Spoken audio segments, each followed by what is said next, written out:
What markets do we typically associate ourselves with? What we experts in?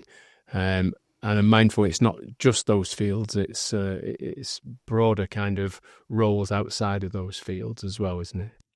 Yeah, I think the focus is on professional services. Now that while it's very broad, it just shows the level of compliance that we deal with. So when you're dealing with the SRA, when you're dealing with ICAEW, the RPA, FCA, and you're dealing with the OPG, these types of environments where there's a lot of regulation around how you treat your customers and what you need to do at specific stages of a process, and they've got to be qualified. You've got to, if you are outsourcing, you need to make sure that you tick those boxes, that the vendor itself is just as qualified as the onshore team, and so those are the environments that we like to focus on. As you say, not doesn't restrict us from other departments and other industries, but what it allows is it takes the professional services mindset onto other industries, which just adds a level of complexity and reliability to just general services. And I'd like you to talk to me about what we don't do, because I think that's probably one of the things that I always think your mark of a person. You say it was some of this we're not very good at, so we don't do it, and that's rare to hear a business say that and almost turn down opportunities. Yeah, I think that you get these hardcore sales type environments and companies, and there are lots of them in South Africa, and they're really good at what they do. They've got processes, they've built their brands around that, and they would say no to customer care. They would say no to complex work because they can't do it. And I think if that's very much our mindset, is that if we aren't the experts in the field, we're just going to burn our reputation. So rather, let's focus on what we're good at, and let the other people that are good at those other roles take on those.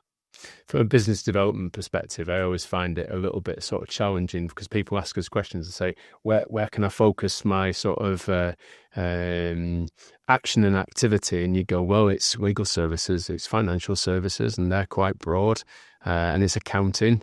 Andrew's a chartered accountant, just to get that in there. But it's also administration, customer service, and hundreds of thousands of business who have got, sort of admin staff, people opening envelopes, whatever that may be, or well, that's a hard one to outsource. Yeah.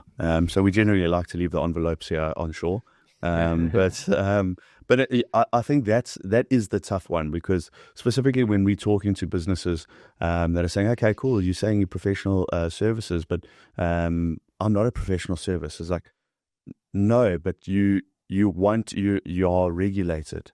You've got compliance requirements, and I think that's where the necessity is to focus on, is not what industry are we in, it's what services do we provide and what level of due care are required to your customers, that a general BPO just doesn't have the ability to. Can you give me some examples of administration type roles outside of our core fields that we've done for customers in the past? So we've got a big client that does property management in the UK, and there where we've got a property management company. Yeah. And we got a large in there is because we had the professional services, because they needed bank reconciliations, they needed accounting, they needed those types of regulated roles within the business. And our property management businesses are regulated themselves, but to a different level or degree of compared to FCA businesses. But now for that, that's grown out into just general collections, general administration, inbound, outbound emails, and dealing with clients. And so it evolved into just other administration type work that's not particularly professional services based. Okay.